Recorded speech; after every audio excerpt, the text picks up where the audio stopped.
Video பார்த்துட்டு இருக்க தந்தி TV எல்லாத்துக்குமே ஒரு பெரிய ஹாய். ஸோ இன்னைக்கு நம்ம இந்த most expected movie of the year Deadpool and Wolverine. So இந்த படத்தை பற்றி தான் பார்க்க போகிறோம். ஸோ இந்த படத்தோட அனௌன்ஸ்மெண்ட் வந்ததுலேருந்து இந்த படத்தின் மீதான எதிர்பார்ப்பு வந்து ரொம்ப அதிகமாக இருந்துச்சுன்னே சொல்லலாம். ஸோ அந்த எதிர்பார்ப்பை இந்த படம் பூர்த்தி பண்ணுச்சா இல்லையா அப்படின்றத இந்த ஒரு ரிவ்யூவில் பார்த்து தெரிஞ்சுக்கலாம். ஸோ இந்த படம் மார்வலோட ஃபஸ்ட்டு R-rated மூவி. ஸோ அதனால் ஒரு 18 வயசுக்கு மேலே இருக்கவங்க மட்டும்தான் இந்த படத்தை பார்க்கணும். 18 வயசுக்கு கீழே இருக்கவங்க இந்த படத்தை ஸ்கிப் பண்ணிடுறது நல்லது. ஸோ இந்த படம் நீங்கள் பார்க்கணும்னா, இந்த படம் உங்களுக்கு புரியணும்னா, இதுக்கு முன்னாடி ரிலீஸ் ஆன டெட்பூல் 1 அண்ட் டெட்பூல் 2, இது போக எக்ஸ்பேண்ட் சீரீஸில் இருக்கிற ஒரு சில மூவிஸ் அண்ட் வொல்வரின் சீரீஸில் இருக்கிற ஒரு சில மூவிஸ், அதுக்கப்புறமா லோக்கி சீசன் 1 சீசன் 2 இதெல்லாம் பார்த்துருந்தா மட்டும்தான் இந்த படம் உங்களுக்கு புரியும். அதுவும் முக்கியமாக அந்த லோக்கி சீசனை நீங்கள் கண்டிப்பாக பார்த்தே ஆகணும். ஏன்னா இதில் தான் இந்த டிவினா என்ன, அந்த டிவியை வந்து எப்படி வேலை செய்யுது அப்படின்றத நிறைய விஷயங்கள் இதில் டீஸ் பண்ணியிருப்பாங்க. ஸோ அதனால் இதெல்லாம் பார்த்துருந்தா மட்டும்தான் இந்த படம் புரியும் அப்படின்னு சொல்லிக்கலாம். ஸோ இந்த ரிவ்யூ ஒரு ஸ்பாயிலர் ஃப்ரீ ரிவ்யூ. நீங்கள் தைரியமாக ஸ்கிப் பண்ணாமல் இந்த வீடியோ ஃபுல்லாக பார்க்கலாம். இப்போ இந்த படத்தோட ஒன்லைன் என்ன அப்படின்றத நம்ம பார்த்துலாம். டெட்பூல் 2ஓட லாஸ்ட்டில் அந்த டைம் மிஷினை வச்சு டெட்பூல் வந்து அவரோட டைம்லைன் நிறைய விஷயங்களை சேஞ்ச் பண்ணியிருப்பாரு. அதனால அந்த டைம்லைனில் சிக்கல் ஏற்பட்டுரும். இதை சரி பண்ணுறதுக்காக அந்த பாராடாக்ஸ்ன்ற என்ன பண்ணுவார்னா, அவரை கூப்பிட்டு அவருக்கு ஒரு வேலையை கொடுப்பாரு. நீ என்ன பண்ணணும், இந்த மாதிரி போய் வொல்வரினை கூட்டிகிட்டு வரணும்னு சொல்லுவார். இவரும் போய் வொல்வரினை கூட்டிகிட்டு வந்துடுவார். வந்ததுக்கப்புறமா சின்ன சண்டையில் இவங்க 2 பேருமே வாய்டுக்குள்ளே தள்ளிடுவார் பாராடாக்ஸ். ஸோ அதுலேருந்து அவங்க எப்படி தப்பிக்கிறாங்க, கெசாண்ட்ரா நோவா கிட்ட இருந்து எப்படி இந்த உலகத்தை காப்பாற்றுறாங்க அப்படின்றது தான் இந்த டெட்பூல் அண்ட் வொல்வரினோட ஒரு ஒன்லைனாக இருக்குது. சரி, ஓகே, ஒன்லைன் பார்த்தாச்சு. அதுக்கப்புறம் என்ன, இந்த படத்தோட அந்த பாசிட்டிவ் சைட்லாம் என்ன அப்படின்றத நம்ம பார்த்துலாம். ஸோ ஃபஸ்ட்டு எடுத்தோடனே பாசிட்டிவாக நம்ம எதை பார்க்கலான்னு கேட்டிங்க அப்படின்னா, அஃப்கோர்ஸ் யார், நம்ம தலைவன் தானே தலைவன் ரயன் ரெனால்ட்ஸ். டெட்பூலாக நடித்த ரயன் ரெனால்ட்ஸ் தான். மனுஷன் என்ன எனர்ஜி, என்ன ஆட்டிடியூடுன்னு. இந்த படத்தோட டைட்டில் கார்டு போடும்போது ஒரு சாங் ஒன்று வரும், அதில் ஒரு டான்ஸ் பண்ணியிருப்பாரு. ஸோ அந்த இடத்துல ஒரு மூடு செட் பண்ணிட்டாங்க. இந்த படம் என்ன மாதிரி போகுது, என்ன மாதிரி ஜாலியான ஒரு மைண்ட் செட்டில் போகுதுன்ற அந்த மூடை வந்து அந்த பாட்டிலே அது செட் பண்ணியிருப்பாங்க. அவ்வளோ எனர்ஜெட்டிக்காக இருக்கும், அவ்வளோ ஆட்டிடியூடாக. அவர் பேசுகிற ஸ்டைலே சரி, அதுவும் தமிழ் டப்பிங் வேறையா, ரொம்ப அழகாக ரொம்ப சூப்பராக பேசுகிறாரு. எனர்ஜியாக இருக்குது, நல்ல காமெடியாக இருக்குது. ஸ்டார்டிங்லேருந்து நீங்கள் எண்டு வரைக்கும் நீங்கள் சிரிச்சுக்கிட்டே இருக்கலாம். ஸோ அந்த மாதிரியான ஒரு பர்ஃபார்மன்ஸை கொடுத்துருக்காரு. ஸோ அந்த வகையில் இந்த படத்துக்கு இவரோட நடிப்புவே ஒரு மிகப்பெரிய ப்ளஸ்ஸாக இருக்குன்னு சொல்லலாம். அதுக்கடுத்தது நீ ஒருத்தனா நானும் கூட இருக்கேன் அப்படின்ற மாதிரி வொல்வரின் 2 பேரும் சும்மா பட்டையை கலட்டி இவங்க 2 பேரோட காம்போ சும்மா தெரியா இருக்குன்னு சொல்லலாம். ஒரு பக்கம் நல்லா தொணன்னு பேசிக்கிட்டே இருக்க ஒருத்தர், இன்னொரு பக்கம் பேசாமல் சைலண்ட்டாக இருக்கிற ஒருத்தர். ரொம்ப அழகாக இருக்குது பார்க்குறதுக்கு. அது 2 விஷயத்தையும் பேலன்ஸ் பண்ண விதங்கள் வந்து ரொம்ப அழகாக இருந்துச்சு. அண்ட் இவரோட பர்ஃபார்மன்ஸுமே வந்து பார்த்தீங்கன்னா ரொம்ப சூப்பராக இருந்துச்சுன்னு சொல்லலாம். ரயன் ரெனால்ட்ஸ்க்கு அவரோட பர்ஃபார்மன்ஸ் அது வேறு மாதிரி இருந்தாலுமே, இவர் நடிக்கிறதுக்கு கொஞ்சம் ஸ்கோப் இருக்கிற மாதிரியான ஒரு பர்ஃபார்மன்ஸை ஹியூ ஜாக்மேனுக்கு கொடுத்துருக்காங்க வொல்வரின் கேரக்டரில் பண்ணவருக்கு. ஸோ அது ரொம்ப நல்லா இருந்துச்சுங்க. அது ஒரு பக்கம் பேசிகிட்டே இருக்க ஒரு மாதிரியும், இவர் வந்து கொஞ்சம் சைலண்டாக இருக்கும்போது அது கரெக்டாக அந்த பேலன்ஸாக இருக்கிற மாதிரி இருந்துச்சு. அது ரொம்ப நல்லா இருந்துச்சு பார்க்குறதுக்கு. அண்ட் இவங்க 2 பேரோட பர்ஃபார்மன்ஸ் இந்த படத்துக்கு ஒரு மிகப்பெரிய ப்ளஸ்ஸாக இருக்குன்னே சொல்லலாம். ஸோ அதுக்கு அடுத்ததாக இருக்கிற ஒரு மிகப்பெரிய ப்ளஸ் என்னன்னு கேட்டிங்க அப்படின்னா, கண்டிப்பாக மியூசிக்கை நம்ம கண்டிப்பாக பாராட்டியே ஆகணும். ரொம்ப ஒரு மாதிரி டாமினண்ட்டான மியூசிக், ரொம்ப ஒரு அழகான மியூசிக்னு கூட சொல்லலாம். நான் சொன்ன மாதிரி இந்த படம் ஒரு ஜாலியான படம். இந்த விஷயங்கள் வந்து நிறைய எமோஷன்ஸ் இருக்குது, அது போக ஆக்ஷன் சீக்வன்ஸ் அதிகமாக இருக்குது. இது போக ஒரு ஜாலியான படம்னா அதுக்கு என்ன மாதிரி டிஃப்ரெண்ட்டாக மியூசிக் ஜானரை வந்து ப்ளேஸ் பண்ணணும் அப்படின்றத ரொம்ப அழகாக சூப்பராக ப்ளேஸ் பண்ணி செம்மையாக பண்ணியிருக்காங்கன்னு சொல்லலாம். அதுவும் கிளைமேக்ஸ்லாம் வந்து அவங்க 2 பேரும் ஸ்லோ மோஷனில் நடந்து வரும்போது அப்படியே அந்த உடம்பெல்லாம் சிலிர்த்து என்னமோ பண்ணுன்ற மாதிரியான ஒரு மியூசிக் தான் இருக்குது. ஸோ அந்த வகையில் இந்த படத்துக்கு மியூசிக் ஒரு மிகப்பெரிய ப்ளஸ்ஸாக இருக்குன்னு சொல்லலாம். கண்டிப்பாக வந்து ஒரு சூப்பரான மியூசிக், நல்ல தேட்டரில் பார்த்தீங்கன்னா நல்ல ஒரு விஷுவல் ட்ரீட்டாக இருக்கும் அப்படின்றது தான் உண்மை. ஸோ அதுக்கடுத்து இருக்கிற ஒரு மிகப்பெரிய பாசிட்டிவ் என்னன்னு கேட்டிங்க அப்படின்னா, அஃப்கோர்ஸ் ஸ்டண்ட் கொரியோகிராஃபி. அதுவும் ஆக்ஷன் படங்களுக்கு எப்படி இருக்கணும் அப்படின்றது நம்ம எல்லாருக்குமே தெரியும். அதுவும் டெட்பூல் படங்களில் வந்து ஆக்ஷன் சீக்வன்ஸ்லாம் என்ன மாதிரி இருக்கும் அப்படின்றது, ஒரு ரத்தம் தெரிக்கும்படியான சண்டை காட்சிகளாக இருக்கட்டும் சரி, இல்லை மற்ற விஷயங்களாக இருக்கட்டும் சரி, அந்த டெட்பூல் வந்து கன்னை வச்சு, நீங்கள் ட்ரெயிலர்லேயே நிறைய பார்த்துருவீங்க, அந்த கன்னை வச்சு தலைமை அப்படி என்னென்னலாம் பண்ணுவார். அதெல்லாம் பார்க்குறதுக்கு சூப்பராக அழகாக கோரியோகிராஃபி பண்ணியிருக்காங்க. அஃப்கோர்ஸ் அதுக்கு அப்படியே பேரலாக நம்ம வொல்வரின் அவருக்கும் சரி, மார்வல் அக்யூரேட்டாக வந்து ஒரு காமிக் அக்யூரேட்டாக வந்து சூட்டு கொடுத்துருக்காங்க. ஸோ அந்த சூட்டில் தலைமை பண்ணுற ஸ்டண்ட் சீக்வன்ஸ்லாம் வேறு லெவலில் இருந்துச்சு. ரொம்ப அழகாக பண்ணியிருக்காங்க. எந்த இடத்துலையுமே ஒரு ஃப்ளாஸ் இல்லாத ஸ்டண்ட் கொரியோகிராஃபி நல்லா இருந்துச்சுன்னு சொல்லலாம். ரொம்ப சூப்பராக இருந்துச்சு. இது இந்த படத்துக்கு ஒரு மிகப்பெரிய ப்ளஸ்ஸாக இருக்குன்னே சொல்லலாம். ஸோ அதுக்கு அடுத்ததாக கேமரா அண்ட் டெக்னிக்கல் டீம் ரொம்ப நல்லா வேலை பார்த்துருக்காங்க. சண்டை காட்சிகள் ரொம்ப அதிகமாக இருக்குது. ஸோ அந்த இடத்துல எல்லாமே ஆங்கிள்ஸ் கரெக்டாக வைக்கிறதும் சரி, எந்த இடத்துலையுமே நம்ம வந்து யார் சண்டை போடுறாங்க, யார் அடிக்கிறாங்கன்னே தெரியாமல் இல்லாத மாதிரி கரெக்டாக ப்ளேஸ் பண்ணி கேமரா ஆங்கிள் இவங்களை தான் அடிக்கிறாங்க, இந்த இடத்துல இதுதான் நடக்குது அப்படின்றத சூப்பராக நம்ம கண்ணுமுடி காமிச்சிருக்காங்க. அது ரொம்ப நல்லா இருக்குது பார்க்குறதுக்கு. டெக்னிக்கலாகவும் படம் கொஞ்சம் ஸ்ட்ராங்காக இருக்குன்னு கூட சொல்லலாம். ஸோ அதுக்கு அடுத்ததாக சிஜி ஒர்க்கு ஒரு டீசெண்டான சிஜி ஒர்க்குன்னு சொல்லலாம்.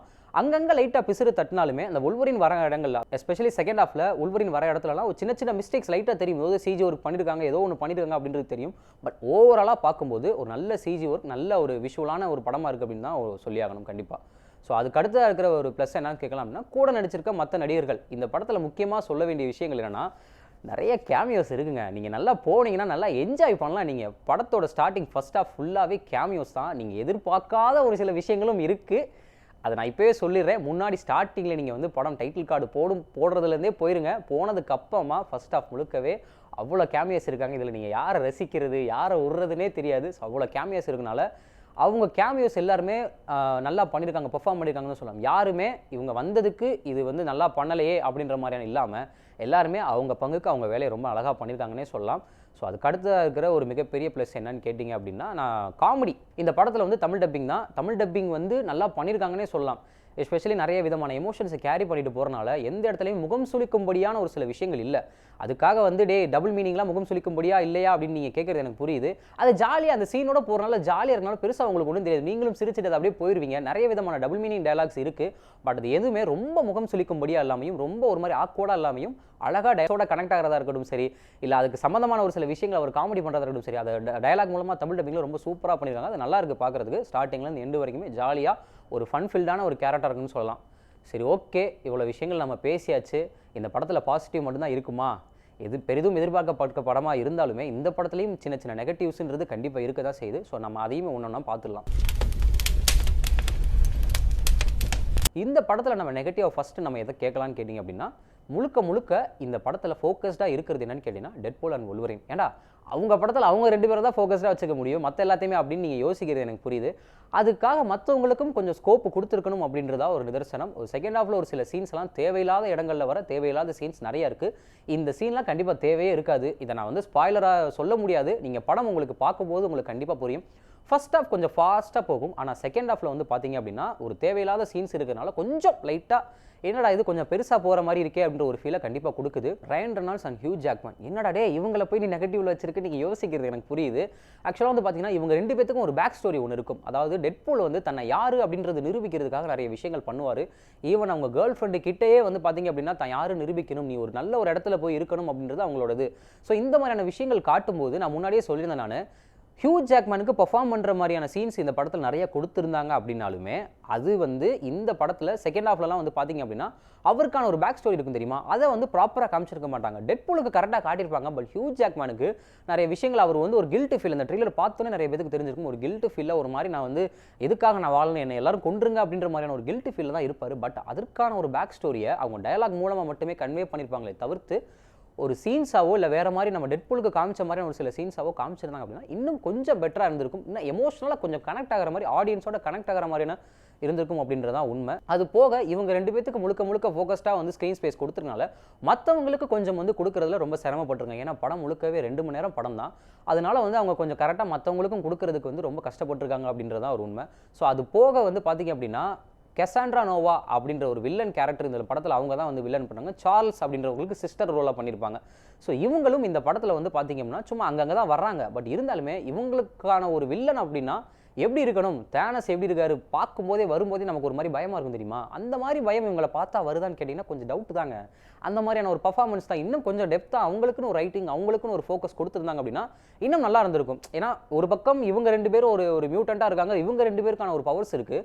இன்னொரு பக்கம் அவங்களோட சூப்பர் பவராக இருக்கிற ஒருத்தவங்க இருக்காங்க அப்படின்னு பட்சத்தில் அதை கரெக்டாக பேலன்ஸ் பண்ணலையோ அப்படின்ற ஒரு சில விஷயங்கள் இந்த படம் பார்க்கும்போதே உங்களுக்கு கொடுத்துருது. அது மாதிரி சின்ன தேவையில்லாத இடங்களில் வர தேவையில்லாத சீன்ஸு, சின்ன சிஜி ஒர்க்கு, ஸோ இந்த மாதிரியான விஷயங்களை தவிர்த்துருந்தாங்க அப்படின்னா இந்த படம் கண்டிப்பாக இன்னும் நல்லா இருந்திருக்கும் அப்படின்றதான். ஸோ அதுக்காக இந்த படம் நல்லா இல்லையா அப்படின்லாம் நீங்கள் யோசிக்க வேணாம். இந்த படம் ஒரு ஃபன்ஃபில்டான ஒரு ஜாலியான எல்லாருமே பார்த்து ரசிக்கக்கூடிய, அதுக்காக எல்லாருமேன்றதுக்காக 18 வயசுக்கு மேலே இருக்க எல்லாருமே பார்த்து ரசிக்கக்கூடிய ஒரு படமாக இந்த வாரத்துக்கு இந்த படம் ரிலீஸ் ஆயிருக்கு அப்படின்னு சொல்லி இந்த வீடியோ நான் இதோட முடிச்சுக்கிறேன். மீண்டும் இதே மாதிரி வேறொரு படத்தில் உங்களை சந்திக்கும் வரை அதுவரை உங்களிருந்து விடைபெறுவது உங்கள் பிரசன்னா. செய்திகளை உடனுக்குடன் தெரிந்து கொள்ள உடனே சப்ஸ்கிரைப் பண்ணுங்க.